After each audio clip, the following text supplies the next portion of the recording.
All right, Reese, welcome back. Good to see you, my friend. Great to see you, Drew. Great to see you. Good weekend, man. Oh, 65%, if you didn't hear already. 65. Yeah. Beat the books. That's kind of the goal around here. Hey, Vegas always wins, right? Not this weekend. Not this weekend. Not this weekend. Great one for us. So let's jump into some of the nitty gritty that we call sports betting this weekend. So, Reese, against the spread, you went 3 out of 4. That Chiefs game, you had the Bills -2.5 at home. How does it feel?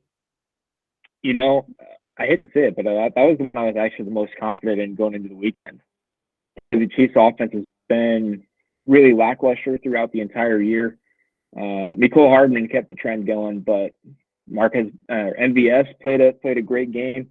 Rashi Rice didn't get to the end zone, but he fell in where he needed. The ground game is actually what took over in that one. So really should have been on the Pacheco train for this weekend, but I didn't see the Chiefs hanging with the Bills and what Josh Allen has been up to. The Bills look like the Bills early. They're pushing them around, but yeah, not seeing them. Obviously, the missed field goal, but the way that second half went for that offense really killed the plus or the -2.5. So, how do you feel? You were the one on the right side of that bet. I did get that one. I didn't have the Bills winning it. I had a 1-2 point game within that spread. I was feeling risky, but hey, they pulled it out. Chiefs show up in the postseason, and they proved it once again at Buffalo, dodging snowballs first of all. But I felt pretty good with the against the spread this weekend, 4 for 4. I don't like bragging there, but 4 for 4 against the spread feels pretty good in playoff games where you don't really know how they're going to go. But it's only going to get more difficult as we get into championship weekend, AFC, NFC. But into our touchdown parlay, our touchdown score parlay, we were 2 out of 3. We hit Jahmyr Gibbs. We hit Christian McCaffrey. But you mentioned him earlier. We missed Rashee Rice. What was the reasoning behind that pick, and how do you feel after it? Yeah, fair question. I think it's fair to have to reflect on that. But if you think about it, the Bills were 16 points per game going into that game, and the Chiefs were 15 points per game. So it kind of the game started off that way, where the Bills were obviously they were dominating the line of scrimmage. They even showed Chris Jones on the sideline really speaking life into that defensive line, and that ended up working for him because the Bills didn't end up controlling the line of scrimmage. But the way Josh Allen was playing, Josh Allen played one of the best games of his entire career. But with an offense that's that explosive against an offense that had not been as explosive throughout the entire season like the Chiefs have, I expected the Bills to get up early. Chiefs were going to have to throw, and the way teams have been covering Travis Kelce, they've kind of, you can't say eliminated, but almost minimized his production over the last half of the season. So somebody had to step up and fill the roles, and Rashee Rice has kind of stepped into that spot. So in a game that I thought the Chiefs were going to have to open up the passing game, I thought that one was almost a lock too. So obviously it wasn't. It ended up being 4 yards short scoring, and Pacheco finished that drive off. So, you live and you learn, but when 2 out of 3 on the touchdown. So if you bet each player instead of just parlaying them all, you still end up on top. Absolutely. So still a good weekend in the book for us. It would have been nice to hit that parlay too to cherry on top. Absolutely. I was gonna follow with the 4 yards. I didn't want to put salt in the wound there. Didn't want to put salt in the wound. That was pain. Especially when they faked the toss to him and he had all day on the top side of the field. But yeah, well, you think about that one. Obviously that it's Andy Reid, so got to be good logic behind it. They probably thought he was going to be a good decoy, but the way Nicole Hardman has been playing at that point throughout the entire season, really, not the guy I'm giving the ball to in that situation. That obviously proves right because he fumbles it through the back of the end zone with Rice wide open on the right side of the field. So we're watching that with obviously from a betting perspective, very, very disappointed, but I trust Andy Reid. Absolutely. There was something they knew, and obviously the play almost worked, so just hold on to the football. Right. And then we had our overs for the week. We are all points matter. Statistically, overs only. That's our motto. That's what we live by here. All points matter. Our overs this week, only 1 for 3. We missed 2. We missed CJ Stroud over 235.5 passing yards. We also missed the Packers and 49ers over 50.5. We did, in fact, hit Mike Evans over 70.5 yards. In the first half. In the first half, felt really good on that one. Baker stepped up late first half, third quarter, and most of the fourth quarter. Struggled there at the end when he had to get those last-minute drives going. But back to our overs, our CJ Stroud one, maybe we should have looked at the weather. I was doing some reflecting this afternoon after work. We should have looked at the wind, and we should have looked at the rain in San Francisco, because those are 2 factors. I know that doesn't really impact the Shanahan offense as much, but might be something to look at for us in the future there. Yeah, the CJ Stroud one, obviously the weather, and then, he has played extremely well against good defenses throughout the season anyways. But, and you think in a playoff game, the best players are going to play in big-time moments, and CJ Stroud's kind of proven that. The weather obviously was a factor, but I think the Ravens defense might be that good. So, yeah, because you look at, he's been electric. The last game of the regular season, he was 264 in Indianapolis. I don't know how much he threw for against the Browns, but he had an incredible game there. And then the games where he's healthy, 274, 304, 336, 356, 470. So you see the number 235. It's like he might not go for 400 yards this week, but I feel pretty good in the 250 range. So, look, Vegas obviously knew, but that one I was kind of picking my chops over. Yeah. Yeah, I also want to add to that. Baltimore is an underrated environment to go into and try and win a playoff game. Yeah, I think that was proven this weekend. We kind of forgot about that. We had, I think, 6 pre-snap penalties on the Texans. Imagine how hard it is to bounce back from 5 yards, just absolutely thwarting your offensive drive. You're at third and 4. Third and 4, the crowd goes crazy. 3rd and 9. That's a completely different play call, a completely different mindset. The percentage absolutely plummets on that 3rd down conversion. And if you can't get in a mojo, that could be something else that really impacted CJ Stroud, and they weren't even on the field. So that's just something else to consider moving forward when we're looking Absolutely. at. Yeah. So, and then I just want to touch on the Packers and 49ers. So, with that over was I think 50.5 is what it was set at. I think so. If you just combine their averages over the course of the year, it's 23 points per game for the Packers and 28 points per game for the 49ers. So that alone is 51 because it's already the over. And then you look at the way the Packers finished regular season at 32.7 points per game and then 22 for the 49ers. And you think, oh, well, it's going to be in San Francisco. Both hot offenses and the Packers defense. And they certainly stepped it up over the back, last 4 or 5 weeks. But in playing in big games, offenses are going to roll in a game like that. So 32 plus 22, so that's 55 points. So both statistics point to the over. I certainly think the rain probably was the reason it didn't. That didn't hit, but either way, we still finished worried 60-some percent, 65% on the weekend. So with pretty solid logic that I think checked out. So that's still money in our pockets the rest of the way. So I feel really good about where we started, and I think I like where we're going.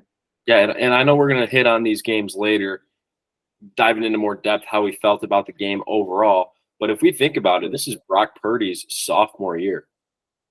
Yeah, it is.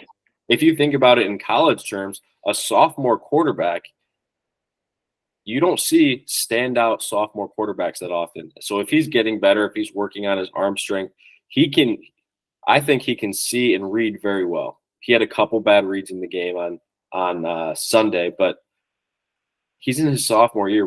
I think personally we got to cut this guy some slack because he's still learning, developing, and growing as an NFL player. Jordan Love has had years, I think 3 or 4 years, to sit behind Aaron Rodgers, learn from one of the best. Imagine the development that he goes through. He comes into his first season as a starter and is going off. Brock Purdy, Yeah. he's still going through those development phases. He might not have as strong an arm as Jordan Love, but he can still facilitate the offense. We've seen it, and he's only going to continue to get better at that. For sure. Certainly like where he's at. I like where both of them are at, to be honest. And yeah, Jordan Love is in a spot where he's going to get paid. So yeah, we'll get to that in a little bit for sure. Exactly. Well, speaking of, how about you get into the Grit Minute this weekend or this Monday? Absolutely. I'm still stuck on my NFL Sunday. We're missing Monday Night Football. My wife even brought that up. She said, it's weird not having football on Monday night. And I said, it is. Yeah, my wife, Mondays and Thursdays, she said, who's playing tonight? Unfortunately, nobody. Yeah. Nobody. But we'll get there. I get the pleasure of going first, or do you want to get us started? I think based on where we're at, it's your pick. All right. Here we go. All right, I'll go ahead and I'm going to introduce it. So I tweeted this on Saturday night, and the internet had quite the frenzy of Brock Purdy slander sliding all across the internet. And you think about it, and it's like, man, the only meaningful game that this guy has lost is one where his UCL was torn and he couldn't even throw a football. They couldn't throw a forward pass last year in the NFC Championship game. And he got there, mind you, as the 7th round draft pick, Mr. Irrelevant. It's the last pick in the draft. Literally nobody else wanted him except the San Francisco 49ers. He ends up winning the starting job last year, carries them to the NFC Championship in an incredible fashion. And he was America's sweetheart last year. We get to this year, and the 49ers are winning games. They're the number 1 seed in the NFC. And the only time that Brock Purdy didn't play was in a week 17 or 18 game where they let Sam Darnold get the start because they were resting their starters. So we look at Brock Purdy, and I know he didn't play the greatest game. It wasn't the cleanest game. But he admitted in the postgame that the rain and the weather was certainly a factor. But you look at that guy, when it mattered the most on their final drive, he had completed 53% of his passes all game. Final drive, when it matters the most, he goes 6 for 7 for 47 yards. And he's placing balls. It's not just guys making incredible plays. He's putting the ball exactly where it needs to be, exactly when it needs to be there, in the biggest moment, when it's do or die for the 49ers, who were the number 1 seed going up against the number 7 Green Bay Packers, who just backdoored their way into the playoffs. So, yeah, when it mattered the most, a guy named Brock Purdy, who everybody hates, laid it all on the table and made the plays. So you can laugh at Brock Purdy and say he's a check down king all you want, but when you look at it, he hasn't lost a meaningful football game in his career. Well done. All right, all yours, Drew. Well, Grit Minute following up Brock Purdy. We're going back to Detroit. I touched on Jared Goff embracing Detroit. Now the man that he touches, the man that he puts his hands on, the center, Frank Ragnow. This is my guy for the week. Grit Minute. Here we go. Playoff game, home, Detroit. Second most expensive division round ticket of all time, behind behind Brady and Breeze a few years ago, 2021. Frank Ragnow, he's the heart, he's the soul, he's the epitome of grit. He's the epitome of what Dan Campbell wants in this Detroit Lions team. He is a leader. He's been there since Stafford's been there. He's stuck around. He's trusted this process the whole time. He's been patient in this process. Early in this game, the game where he is a meaningful impact on this game. Imagine the impact Jason Kelce has on the Eagles. Frank Ragnow, the same for the Lions. Okay? Absolutely. He gets hurt. And he obviously looked like he was in pain when he was down. He went on the sideline talking to the doctors in the tent. He comes back on the field. He comes back on the field. Regular season game, I think there's no shot he comes back on the field. Unless it's week 18, you got to make the playoffs.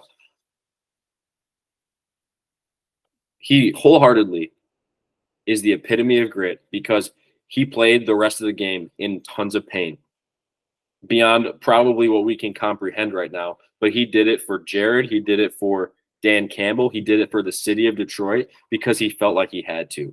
He did it for the pride of the city, and that shows me grit. He wanted to be a part of something that was bigger than Frank Ragnow. And right there, that's grit. Nothing better than that. Love it. That last team is something special. And Dan Campbell admitted that Frank Ragnow is one of the core pieces to the turnaround in Detroit. So that's a great minute. Absolutely. Drew, what do we got going on now? Next, we are jumping into this weekend's game. We are bringing in one of our Packers friends. He is from the suburbs of Chicago. He is the grandson of Colorado Buffalo great Coach McCartney. Forgot his first name, in all honesty. But he's a football mind. He's a Colorado Buffaloes fanatic. We're waiting for him to come. But this guy he's maybe the most passionate sports fan I know. Somebody who is impacted in heavy ways by sports. This is Brandon McCartney. He's going to be here shortly, but we're bringing him in. What's the reason, you might ask? Just to get his feeling on the Packers game.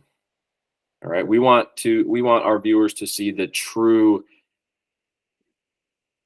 melancholy he is feeling right now. Yeah, nobody loves the Green Bay Packers more than this guy. He is the kind of guy that rides the wave from start to finish, beginning to end from, well, I guess right now, where they're at right now, second the season's over, all the way through the combine, through the draft process, through training camp, and then the games happen. This man rides the waves. Now, if you want to, you can follow this man on Twitter, Brandon McCartney, or B McCartney 7, I think. You can get to fully experience the BMAC experience, his pregame prediction for the Colorado Buffaloes, and I still have to ask why he doesn't do it for the Packers. But I guess in the meantime, Drew, what game did you enjoy watching the most this weekend? Game I enjoyed watching the most this weekend. I'm gonna go with our Chiefs Bills game. It was the only difference we had against the spread. I partially did it because I felt like the Chiefs had a little bit of steam still in them. I partially did it just to be different from you. So I think having that little extra skin in the game there kind of propelled me to get after it. So that was fun. How about you? I love nothing more than the Lions and the Buccaneers game. I love the storyline behind it as well. I think the fact that it was the second playoff game Detroit hosted in 30 years and it's going back to back. So it's not the first one was a wild card game. Their second one was last weekend, and they sold that place out. It's Steve Levy tweeted this afternoon. He's like, "Man, my ears just now stopped hurting after that game." So that was a rowdy bunch, super loud crowd. The way that Jared Goff and Baker Mayfield, two former number one picks, disowned by their previous teams. Jared Goff disowned by the Rams. Baker Mayfield disowned by Baker Mayfield actually disowned by the Cleveland Browns, who then went and paid $240 million guaranteed to a Deshaun Watson, who hadn't played in a year.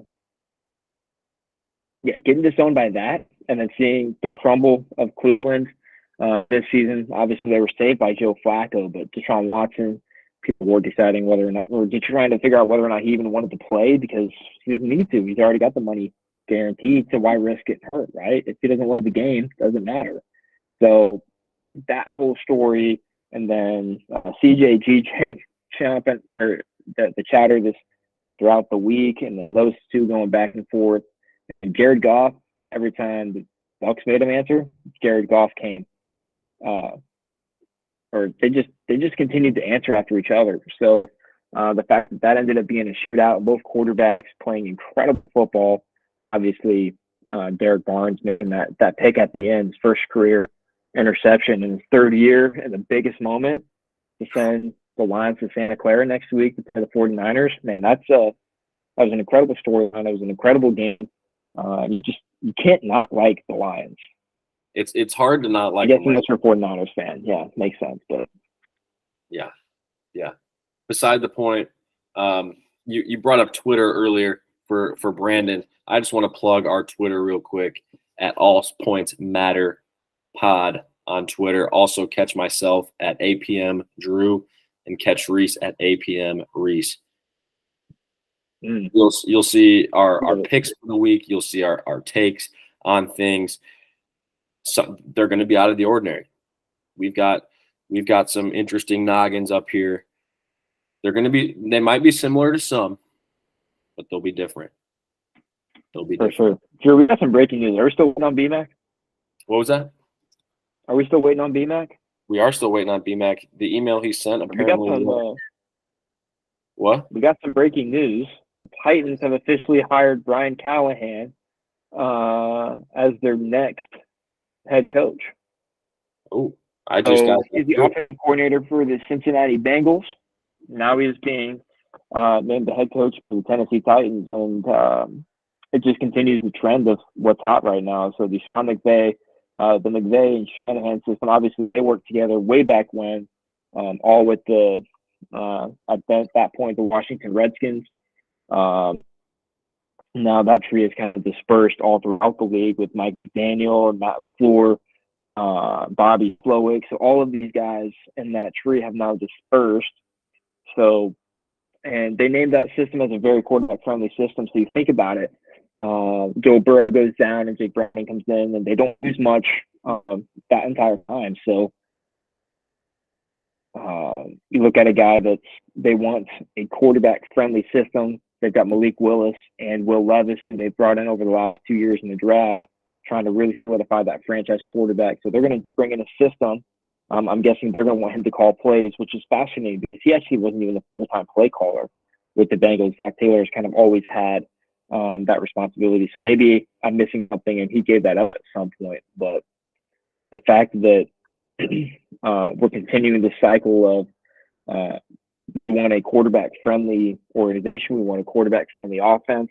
When you've got a young quarterback like they have in Will Levis, and you look at that division, and it's now a year ago at this time was the laughing stock of the league, might be one of the strongest quarterback divisions in the National Football League with C.J. Stroud doing what he did this year, Trevor Lawrence, former #1 pick, the Colts and all they hoped for, and Anthony Richardson, what his ceiling could be, and how he looked in the 3.5 games he played.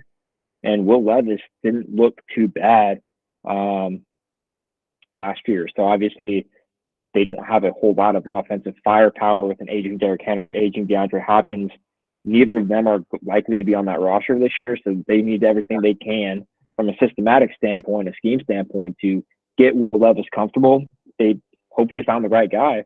Find it fascinating that Harbaugh and Belichick and Pete Carroll and Mike Vrabel are all still out there. And Harbaugh's with it having another interview in San Diego. I mean, in LA as well.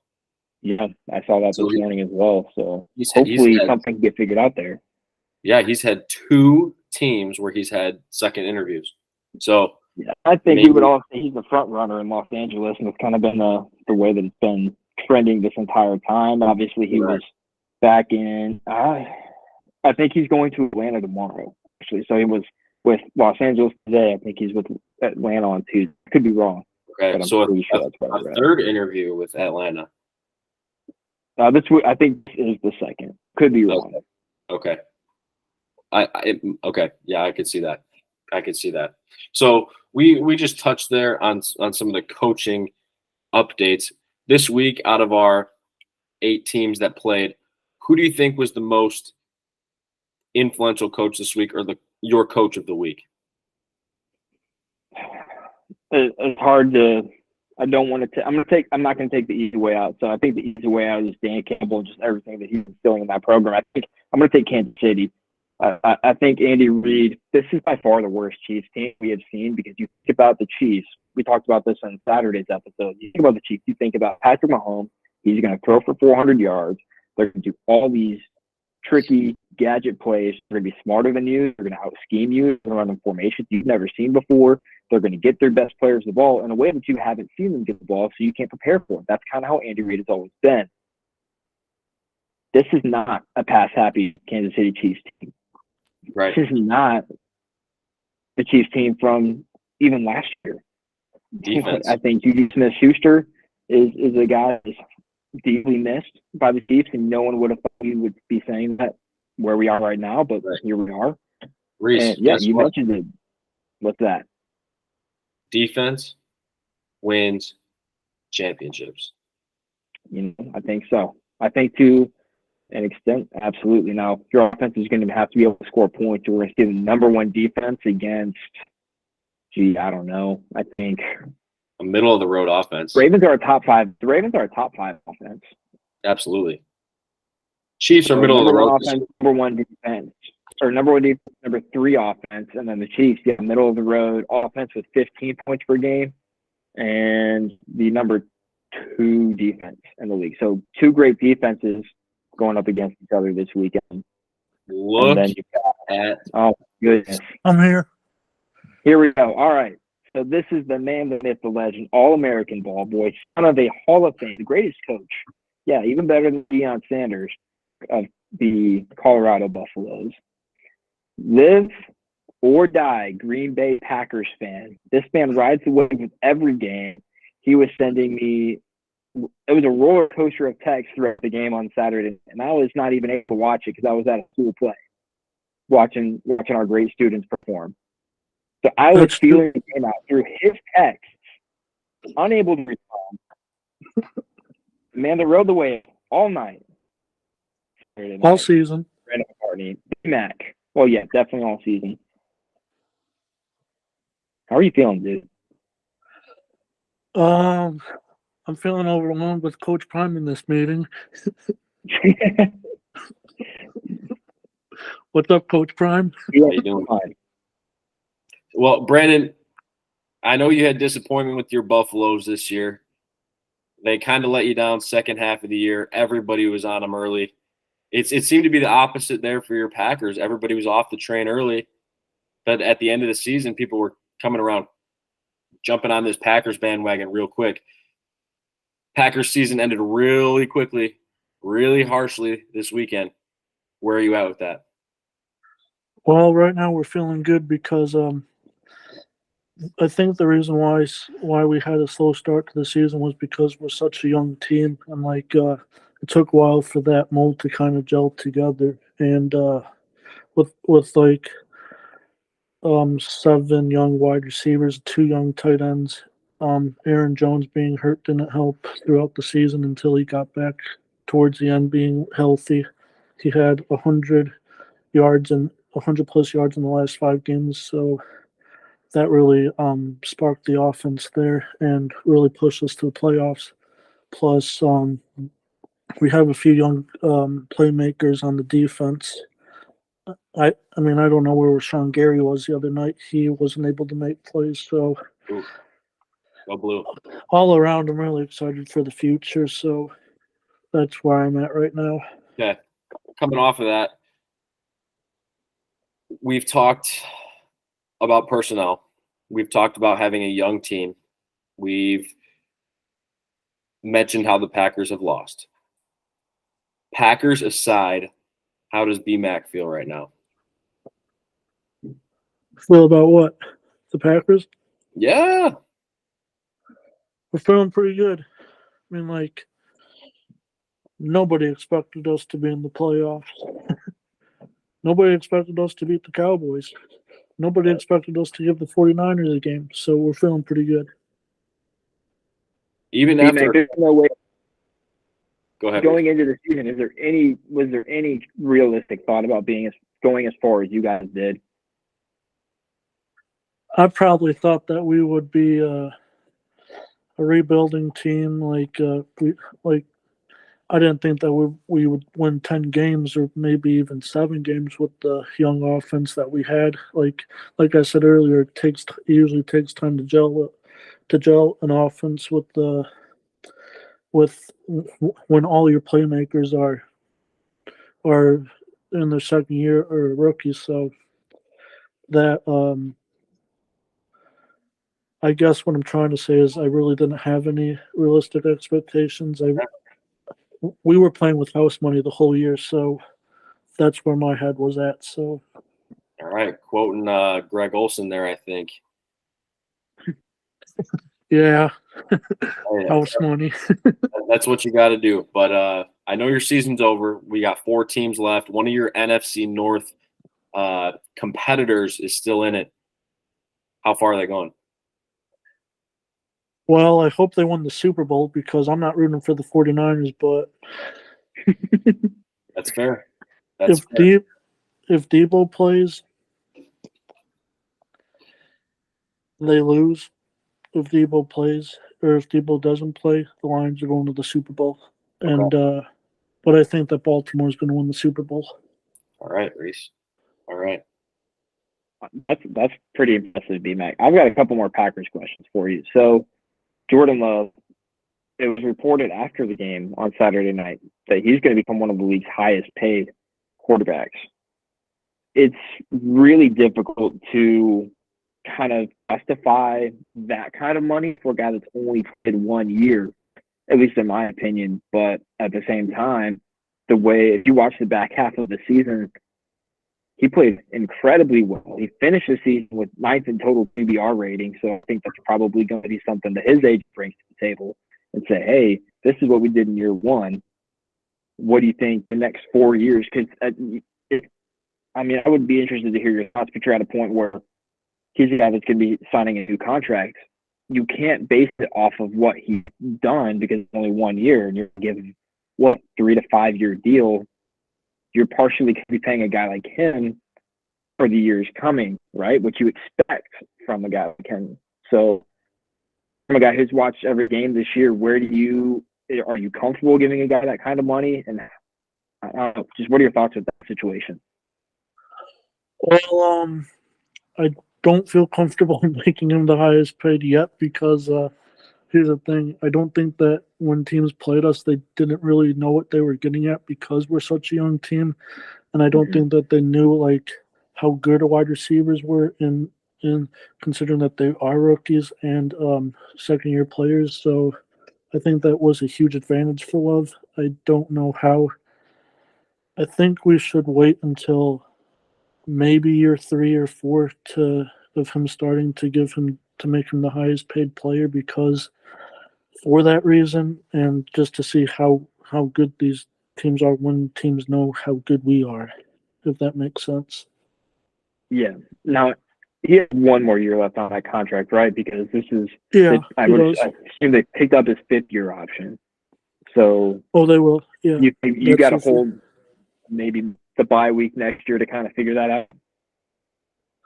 Well, I've heard that they're gonna discuss this contract in March, so I think we'll see a contract extension this off season. Brandon, I'm going to stir the pot. I think it's rookie. It's just beginner's luck. What does the Cowboys fan know about this? Sorry. Well, I know my quarterback got us to the playoffs the last 3 years. That's about it. But beside the point, Brandon. What do you say, Reese? I'm going to rebuttal that point. So now, Romeo Dobbs, year 2, right? And then Dontavian Wicks and Jaden Reed. They're both rookies, correct? Yeah, they are. And so are Tucker Kraft and Aaron Jones contract up? No, he has 1 more year on it. Okay. AJ Dillon's contract is up. Okay. Yeah. So is that a quarterback-led offense with such you can look at this. It doesn't matter which lens you take. You can twist it either way, but the quarterback's got to be a driving force for some of that, right? I think it's Matt LaFleur. I'll be honest. It's a combination of both, I think, and with like sitting behind Rodgers and learning from Favre because he did have a couple of those moments that he looked exactly like Aaron Rodgers and exactly like Brett Favre. Like there's a clip on Twitter that Brett Favre's interception against against the Saints in the 2010 playoffs that looked exactly like the last throw Jordan Love made. Did you guys see that? Hey, I remember that. I remember that directly. I was watching that because the Colts had beat the snot out of the Jets in the game before that, so that was who the Colts were going to play in the Super Bowl against the Vikings, and we were rooting for the Vikings because obviously we wanted Midwestern people. We want Brett Favre to have success. So And yeah, no, I remember that directly. And no, I don't think that it's all Matt LaFleur because we saw it last year against the Eagles how was that slant pass to Christian Watson that went for 45 yards for a touchdown. That's when I knew that we had a quarterback for the future. And yeah, we're a young team, but I think this is only going to propel us to be really good next year. And I think that guys are going to want to sign with the Packers, knowing that we're right. such a young team and we can go so far. I like that take for you, not for me. But one last Brandon, question for you, B-Mac, from my side. I don't know what Drew's got after this, but Matt LaFleur, they asked him. You're getting to watch every Packers game. I've only watched the last few. He was asked after the game if he's going to give up calling duties next year. Is that even a reasonable take? Is that a reasonable take at all? You shouldn't. I've watched the last 4 games and I don't like it either. So I'm on the LaFleur train. I think he's an incredible coach, and obviously I think he got a quarterback that matches his system very well. So you agree? LaFleur at all costs should keep calling the plays because we look like a fast scoring team. And he made a couple of questionable calls, like not going kicking the field goals there twice in the first 2 drives that we got 6 points on the first 3 drives 3 times in the red zone and only 6 points to account for. By the way, the refs were off on that second drive. That was a first down, not on 4th down and on 4th down and 1 deep in the 49ers territory, but we'll talk about that later. What was the question again? Sorry, I got off topic. We were talking about LaFleur's play calling, and you just kind of ran with it. So yeah. Oh yeah. But I didn't even pick up on that's not even stuff that I only got to watch the second half of that game live. So I didn't even pick up on half of that throughout the game. Yeah, LaFleur should keep calling plays because Drew saw in the Cowboys game, like we were scoring with high tempo and scoring fast, except for on that first drive against the Cowboys when we scored. Took almost 8 minutes off of the quarter in both the Cowboys game and the 49ers game. So that LaFleur should definitely keep calling plays. All right. Well, interesting. Well, Brando, B-Mac, I think we'll have you back for more Packers takes, off-season moves, games next year. So be ready next time. Oh, yeah. Because you're jumping on. I guarantee Hey, and the next time the Buffs make a big move in the portal, you're the first to call. Can I say one more thing? Yeah. On the 49ers' first touchdown to George Kittle right before that, the refs missed a huge non-call when Brock Purdy intentionally grounded the football, and the refs didn't call that. They should have called that. Pointing fingers at the refs. I'm just saying they should have been like 25 yards behind the line. Instead, who's your spring football team? You got a spring football team yet? A UFL UFL team? Do you have a favorite UFL team yet? I'm going with the Seattle Sea Dragons. They're gone. The Seattle Sea Dragons are gone. What are you talking about? When yeah, they they're no combine longer a team. I'm going with the Battlehawks, the St. Louis Battlehawks. you took the same as Reese. Cacaw, maybe. Great minds think All right, we need a alike. quarterback. We need a quarterback. Dak Prescott can be our quarterback. Yeah, he probably look. Nick Tiano and Manny Wilkins may be something special. Hopefully, AJ McCarron comes back to the Hawks, but That'd be electric. maybe Scott Tolzien will make a trip to the UFL. Maybe this David year. Hutton wants to be a quarterback in the AFL. Could be We'll give him a NAIA All American. Alabama's head coach started off in the NAIA. Boom. Just saying. Boom.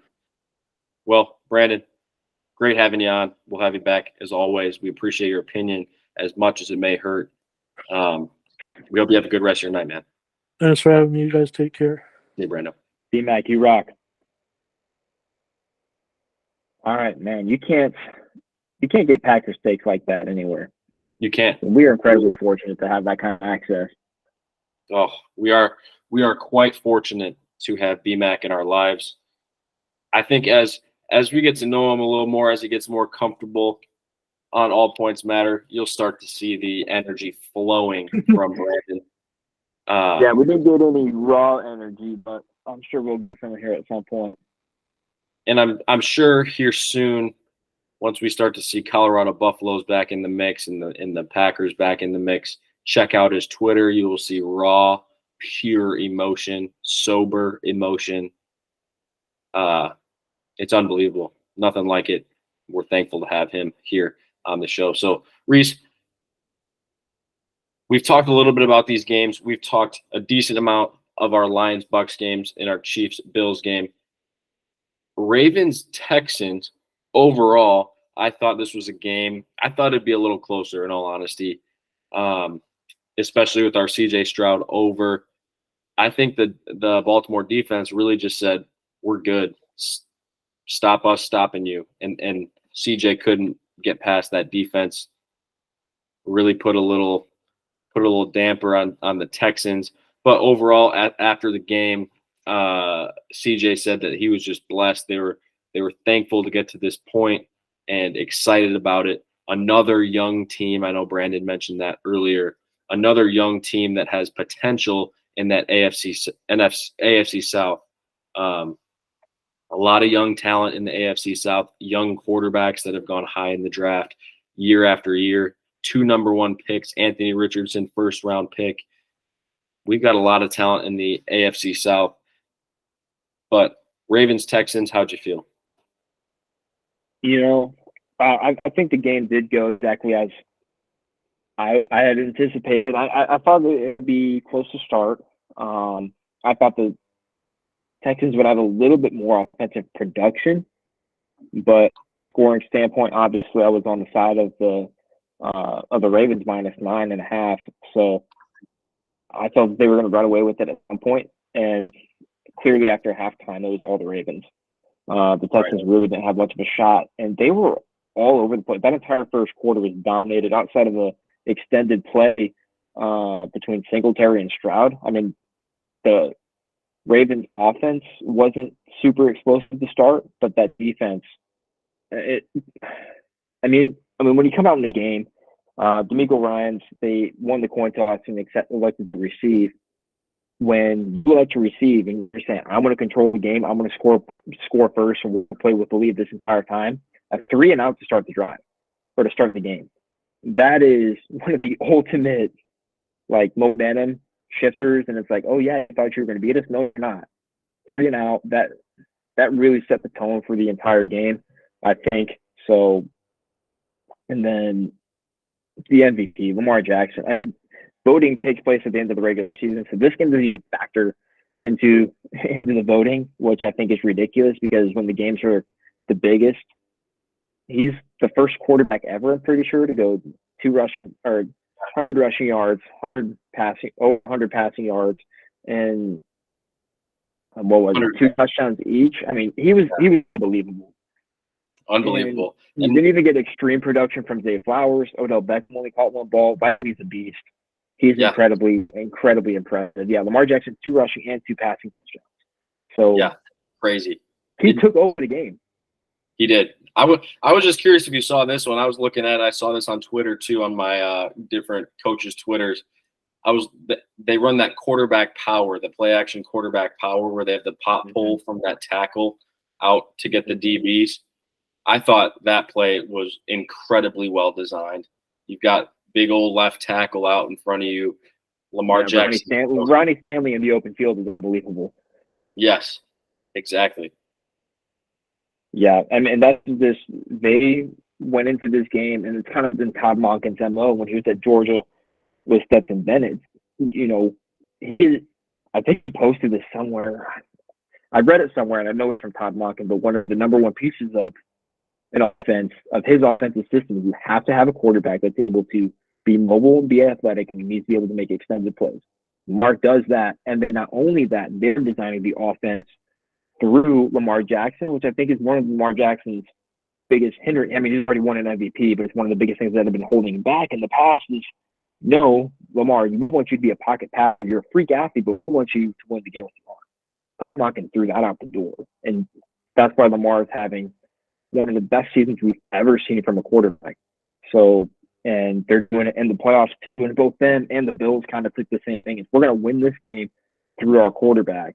That's why Josh Allen had an incredible game last night, and Lamar Jackson had an incredible game last week, and will have an incredible game this next week. He's an impossible player to stop, and yeah.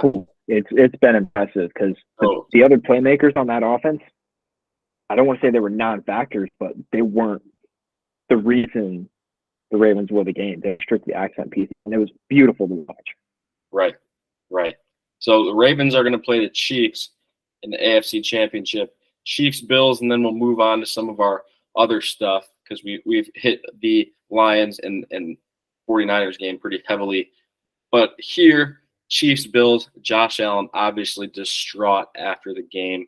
They were at home. They thought this was going to be the game that they finally snapped the streak of Kansas City winning in the AFC Championship or getting the AFC Championship, right? Patrick Mahomes has been to 6 straight now. That's unbelievable. I don't know if we'll ever see something like this again unless he gets hurt and CJ Stroud just takes that up next year.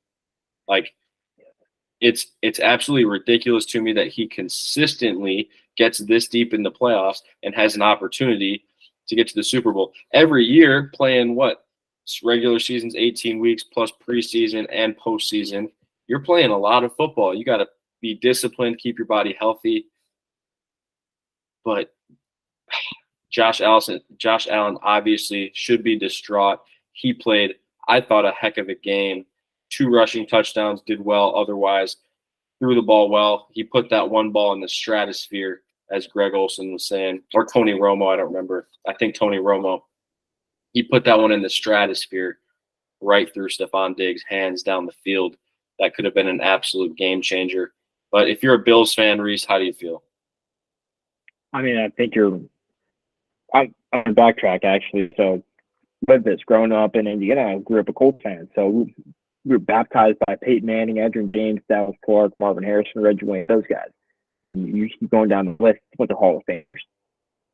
They've only got one ring to show for it. You know why? Because Tom Brady, New England Patriots. Tom Brady, who has, 6 rings, 7 rings? I mean, nobody even knows at this point. It's so many. Like, man, you got a wagon in the regular season. I mean, all roads led through Foxborough growing up, and now it's all roads lead through Kansas City. Now, obviously, Kansas City was on, but you still got to beat the Chiefs to get to the Super Bowl. And we talked about it in the Grit Minute on Saturday. To get the best, you got to beat the best. They couldn't, and it was a tale of 2 different halves because Buffalo came out and they were dominant offensively. They were dominant at the line of scrimmage. Von Miller in that pass rush was actually playing extremely, extremely well to start off. And once halftime came, I mean, the game was completely different. I think what it came down to in this game is you look at the injuries on that defensive side of the ball for them. Guys like Christian Benford and Terrell Bernard, and then I think they carted 2 other guys off the field during the game, and there is some points where AJ Klein, who is a backup now, he had been with Sean McDermott in Kansas City, or in think it was Carolina. Yeah, Sean McDermott came from Carolina, so that's where it came from. And he was a really valuable piece because he was calling their defense. He obviously left the game for a portion due to injury. They only dressed 4 linebackers yesterday. So at that point, they only had 3 linebackers left to play. And you kind of see the way that the Chiefs had been defended throughout the regular season. You're expecting that middle portion of your defense, so a backer and a safety most likely, or a nickel bracketing Travis Kelce. They weren't able to defend the Chiefs the way everybody else had because of the injuries. So you're planning on normal zone or man coverage, and that's where Travis Kelce eats up. And Travis scored 2 games yesterday. He had definitely over 70 receiving yards. I don't remember off the top of my head what he had, but the reason the Chiefs had struggled is because they didn't have the exterior threats on the perimeter like they used to have with Travis Kelce or with Tyreek Hill and Demarcus Robinson and Juju Smith-Schuster. They didn't have those guys last night. So you see MVS and Justin Watson. Nicole Hardman. Not Nicole Hardman. He was a negative. He was a detractor from that Chiefs performance. I just had to throw that in there for you. Yeah. But, man, and then you see – so that opens up the offense the way they get to put offense the way they want to. So the Ravens aren't going to let them do that. So those guys are going to have to make some plays this coming week. But that ground game and Isaiah Pacheco is one – like, obviously Patrick Mahomes is the most valuable player on the offense. But I think even more so than Travis Kelce right now, Isaiah Pacheco and the way that they're able to run that ball and the way their offensive line is able to dominate, man, that run game is different. That run game is extremely different. And the Bills' run game was really good because Josh Allen was really good yesterday. And Tony Romo was right. Travis Kelce and James Cook were the 2 key factors in the game. And Travis Kelce had a much better game than James Cook had. And that's truthfully why when it all boiled down, that was the difference maker. Kelce played great, opened up that entire offense for the Chiefs, and James Cook didn't. So the only run game they had was through Josh Allen, which was great in the first half, but they weren't able to adjust and extend it in that second half. And Josh Allen had to win the game with his arm. And Sherfield, L'Jarius Sneed almost eliminated Stephon Diggs from the game yesterday. One of the best receivers in the league was absent. And Sneed's only – Khalil Shakir caught the only touchdown that Sneed's given up all season. If you look at the teams the Chiefs have played all year, they said pick one receiver to score on the L'Jarius Sneed all year. You're not picking Khalil Shakir. You're picking Devontae Adams because, Devontae Adams had to score at least 1 in 2 games against the Chiefs. No, Khalil Shakir is the only receiver to score against L'Jarius Sneed. So he played an incredible game. For Trenton Sherfield and Khalil Shakir, Dalton Kincaid, and Dalton Knox to have to make those plays. And the Bills couldn't do it. They couldn't do it when it mattered the most. And Josh Allen played an incredible game, but at some point, it didn't work. So an incredible game last night. One of the best games all season. It was a back and forth match. But so I'll get off my soapbox. You can have it over now. Yeah, I'll overall, talk a lot about that game. Absolutely. That was something I was looking forward to thinking about it all day, thinking about it a little bit during that morning game too. But at the end of the day, the cards were in the Chiefs' favor. So we're going to save our predictions for Thursday's episode for you to tune back in and hear us. You'll see it on our TikTok and our Twitter as well. Also probably on YouTube Shorts. We're going to jump into some of that stuff. Reese, in 2 weeks, we don't have the Super Bowl. We have the other bowl. Pro Bowl? I think the Pro Bowl. I think I have written down what I'm going to say. The Pro Bowl is maybe the dumbest thing I've ever seen related to football. I think you're doing a disgrace. You're doing a disgrace to football by having this Pro Bowl. Like, we all know these guys can throw a ball through a hoop. They're professional quarterbacks. We all know these guys run fast. We all know these guys are freak athletes and can hit a golf ball a long way, right? it's just, what's the point? Do we just want to see these guys do something else? Like, we have Capital One golf matches to watch them golf. We saw Tom Brady chip in, play against Aaron Rodgers and Tiger Woods, blah, blah, blah. Who cares? We know they're professional. Flag football is for the common foe. That's for you and me. And we're sore the next day. Like, we don't want to watch these guys play flag football. I want to go play flag football. Invite some regular folk like us out there for the Pro Bowl. Have each of these NFL players pick a random dude, pick a random lady to play in the Pro Bowl. Wear a shirt for crucial catch. Wear a shirt for one of your foundations. Make it a charity event. Something, because the current what it is dumb. I don't like it. It's never been good. When it was in Hawaii was the last time it was good. Yeah, I mean, at one point, it's just so difficult now. We live in a time where obviously the money has gotten so big that these players want to risk. Like it used to be a real football game, and the guys tried, and they got paid extremely well. Fans would show up and show out, and it was a real spectacle. And I think part of it is because it was at the end of the season. And, maybe really ever since they made it the break, and then the Super Bowl guys don't play in the Pro Bowl, it's kind of been its downfall. And I think that was the first year they took it from Hawaii. So 2014 might have been the first time. This is off the top of my head, but I think 2014, the Patriots Seahawks Super Bowl in Arizona was the first time that it had left. And at one point, it was where it was the fantasy draft. I think that was actually a fun element. It was no longer AFC, NFC. It was Chris Carter and Shannon Sharp maybe had the other team. I don't even remember. Maybe, but that was a real exciting element. But like players didn't like it, obviously, because nobody wants to be the last pick in the Pro Bowl draft. So that kind of made it awkward. But the answer to what it's become now is I certainly haven't watched it in the last 5 years. So it's kind of lost my attention, and I'm kind of a sucker for football. So I usually will turn on anything, but I feel like I'd rather watch an Ivy League basketball game than the Pro Bowl football game. I agree. I don't know where we're at, but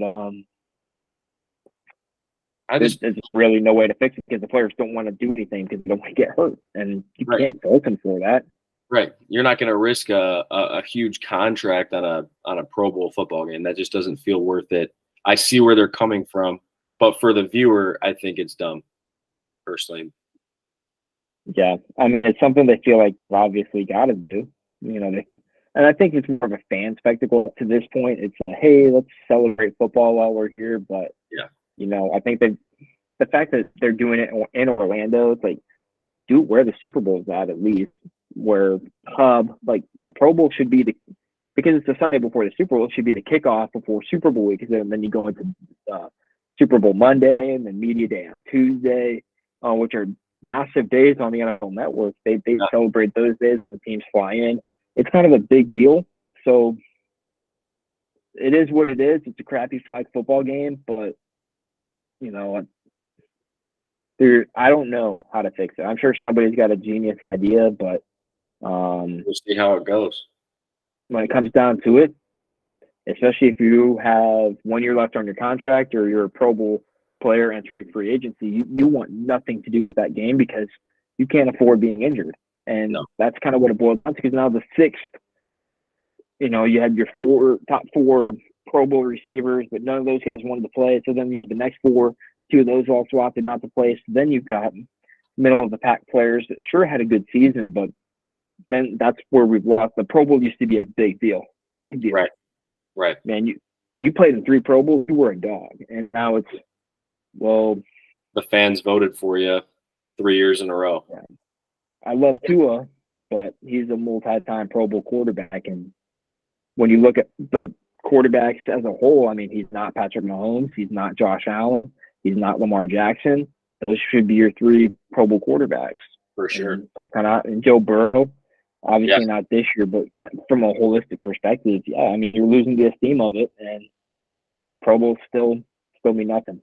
Right. Well, we'll see how it goes. Hopefully it goes well. But we have the Super Bowl is February 11th or something like that. I think it's February 11th. Not too long after that, Reese, 13 days after that, February 24th, what's happening? I mean, this is a national holiday. We'll get the U.S. back started. We're going to bring football back. Boom. Boom. Thank you. Can't beat it. Can't beat Can't beat it. And I believe it's the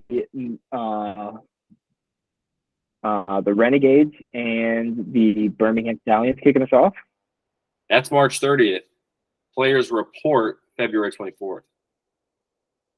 Oh yeah, I got to have. See, I'm a little too excited for this spring football, but Yeah, it's all right. you're Players ready report. They just completed the rosters, so the rosters are officially set. They did. Barring any trades or anything like that. But the preliminary rosters are already set. So, man, we're ready to go. And we're less than a month from the season beginning. So, yeah, that's 2 weeks from report date to first game, if I have the math correctly. I think you're right. Week and a half. Something like that. But they're going to be all in Arlington there, so we'll get you any training camp news that you need to be a good UFL fan. Keep spring football going, right? We want football all year round. That's the whole point, right? NFL is great. Why not make the UFL great? Why not? It's up to you. It's going to be – if we didn't like it beforehand, those who were not interested in the XFL, or especially if you turn on a USFL game, I totally understand why you're like, this is the dumbest thing ever. But it's not. So now you have the pool of players has shrunk. So the XFL was a fairly high quality level of spring football. So obviously all the players who are futures contracts in the NFL. The NFL is taking up obviously the top bulk of the players. But now it went from the NFL, which was the same situation on futures contract players. Obviously they're not going to be playing in the XFL or the UFL or USFL last year. So from XFL was your tier 2 players, and your USFL players. So your XFL players were players that were hoping to perform well enough to earn training camp invites, because by the time that season ended in perfect timing for those players to report to minicamp, or not to report to training camp. The USFL carried throughout the entire summer, so those players had minimal chance. Brandon Aubrey was one of the few players to play in the USFL to the NFL, and he was a kicker. So the learning curve for him was going to be minimal. But if you were a quarterback in that league trying to play in the NFL, you just played an entire season of spring football, going into a training camp, having to learn a new system, having to adjust to that pace and that speed, it was almost impossible. So they got rid of that. They knew that wasn't a sustainable model of growth. So now we're merging those two. So now you're getting the best of the best spring players, and those players are all going to be players that are going to have the potential to play in our training camp invites in the NFL. So that level of play is going to be heavily increased from what it was last year. And if you watch the XFL, it was a pretty high level of football. So they made it better. We as fans get the benefit, and we're going to learn a lot about it. The quarterback play is going to be pivotal in how we decide to attack the sports books going forward. So I think we're in a really good spot. I think I'm excited for spring football betting. First week might be a little rough. I know they have preseason power rankings out already. We're not going to touch the first week. No, I think we just got to watch and see and feel it out. We'll pick the lines, but there's no money going down that first week. No, Reese, I think we're going to have a brief business meeting here. We'll run it by our senior advisor later. What are your thoughts on doing here's each team, so that our viewers might be able to pick and understand what each of these teams are for, what the coaches are like, what you think the culture might be like in that environment. I say we lay out all 8 teams, and so that our viewers have a better understanding of the UFL. Absolutely. You know what? After that, maybe I'll change my mind. But we'll probably attack the books after that. But yeah, absolutely. And I had dibs on the Hawks. All right. Yeah, you can take the Hawks. You can take the XFL division. I'll take the USFL division, and we can pound through it as we get closer to the season. Of course, after the Super Bowl, we don't want to mess around getting in the way of the NFL. we'll keep the UFL for the end. All right. But anything else you want to add, Reese? We'll get to our picks and our best bets next week or this upcoming Thursday for next week. Anything you need to add? I got one more thing to add. Actually, there was one more thing. It just popped in my mind. I tweeted about it during the game. So this one was yesterday. So I tweeted about this yesterday. And the premise of this is I think the NFL needs to change the hiring cycle because it certainly impacted the Lions game yesterday. So I think the Lions had both Aaron Glenn and Ben Johnson interviewing on Saturday for head coaching positions. So I know Ben Johnson interviewed for the Falcons, Seahawks, and Chargers all on Saturday, and Aaron Glenn interviewed for the Commanders and Chargers. Now, I'm an offensive guy, so I didn't necessarily notice as much on the defensive side. Baker Mayfield was able to play pretty well, but that's also pretty consistent with the way that the Lions defense has kind of played all season. But if you look at the Lions, how they came out, from a coaching perspective, when you spend the majority of your week in preparation, and you're putting your 15 to 20, I don't know specifically how the Lions do it, but generally speaking, you're building your opening script starting on Tuesday. So I guess on the NFL, we would point out that. So our opening script would be written on Tuesday because you game plan Monday. So the NFL, you play. When did the Lions play last week? Did they play Saturday night? Yeah, they played Saturday. So I'm gonna guess they briefed on Sunday. The coaching staff probably built the game plan Monday. By Tuesday they were working through their opening script, and then you finalize your opening script either 2 days or a day before. So with Johnson being forced to interview all day on Saturday, and then throughout multiple periods of the week, obviously he's spent time in preparation for those meetings because not only is this the biggest game of his life, these are also the biggest meetings of his life because as a coach, you dream of the opportunity to act as a head coach. And then, he's very fortunate that last year he turned down the opportunity, and then that opportunity even returned to him this year. So it's not like, we'll get to that later. These interviews may never happen again. So absolutely, he's going through his week grinding in preparation for this game, but he's also spending a good chunk of that time preparing and reviewing and practicing for these interviews that are the biggest in his life. It's a few extra cups of coffee for him, and hopefully he gets through it. Absolutely. But then you look at it during the game, their opening drive. So you spent all week preparing this opening script. Your opening drive, you go 3-and-out.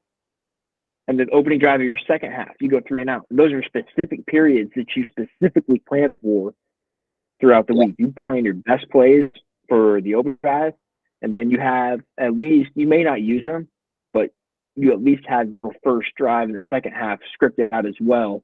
And just in case, like if you get exactly what you thought you were going to see, you're probably going to plan for those suspected adjustments going into the week. So obviously he's very talented, so they were able to adjust and react on the fly, and the offense still played a very good game. But those are the two biggest drives. When you look at preparation, both of those failed. You just wonder how much of an impact these interviews the day before the playoff game had on the hiring cycle. So to a point, I mean, the Commanders don't have a head coach yet. The Seahawks don't have a head coach. The Falcons, the Chargers, 4 of your head coaching openings are still open. And at the time this game was played, 5 of your head coaching openings were still open. So just move it back. It's really not going to make that. It's not going to make that big of an impact. Move back the cycle. Allow these games, because these are the league's biggest games. You want your teams at your best. So they really got to get to that point where. They got to get to a point where they're allowing these coaches to be at their best when the games are the biggest and the brightest and the best. Yeah. So I hate that they hinder the playoff games. Let us have the playoff hype over here, and let us have the coaching carousel after the Super Bowl. Shoot, and you know what? I'll just carry us right into so we have coaching carousel, combine, which leads to free agency, which leads to the draft, which leads us to minicamp, which leads us to training camp. We just get that whole cycle going, And That's then an all USL year round right football. there, smack dab in the middle. Jeez, man, that's a good looking circuit. Man, Yeah, they've got to fix it. I think it Let's- could be really good. I understand why they do it right now, but I don't think it's as necessary as it could be. So that's a whole nother 45-minute conversation that we don't need to have right now. But I just want to bring this to the forefront. Like, this is impacting us right now. So congrats to Ben Johnson's a great coach. They were able to adjust, obviously, and play at their best. But man, from a coaching perspective, man, you sit there, you know how many hours, like no less than 5 hours was spent watching, preparing, drawing up, adjusting, and scripting completing that opening script. And it's just boom, and 3 plays is down the drain. When you're going, you want to use a 15 on that first drive. You just want to own the clock, assert dominance, and just, man, you control the pace of the game if that opening script just rolls right through, or if you score halfway through, you jump right back on it. Like, you could get 2 scores out of that opening script. You could go 0 for 3 on the first drive, man. Maybe the scheme was there. We don't know. right. But man, it's just a deflating feeling, and just immediately, oh, this guy spent 12 hours yesterday interviewing for 3 different teams. Yeah, it's interesting to see how that plays out, and obviously, I guarantee you we have more coaching updates by the time we're back here on Thursday. But that's definitely something to consider when you got a whole offense to plan for and a whole life decision to think about. It's a lot of brain energy, but yeah, good thought. He's gonna get a job. He's a great coach. Yeah. And at the current moment, he's slated to be the front runner for the Seahawks job. I love it. So we'll see how it goes. Well, Reese, well spoken, well said, well done, my friend. Appreciate it. Same to you. It's been a good time, and yeah, we'll get this stuff out. We'll dive through the odds this week and come on Thursday with the predictions and picks. Absolutely. Check us out on Twitter at All Points Matter Pods. Check us out on TikTok at All Point Matter Pod as well. Check out Reese and I on Twitter, APM Drew, APM Reese. And we'll see you back here. Videos will be posted on YouTube as well as Twitter. Link is on TikTok as well. Catch us on our socials and on YouTube. Love it. We'll see you later. Peace.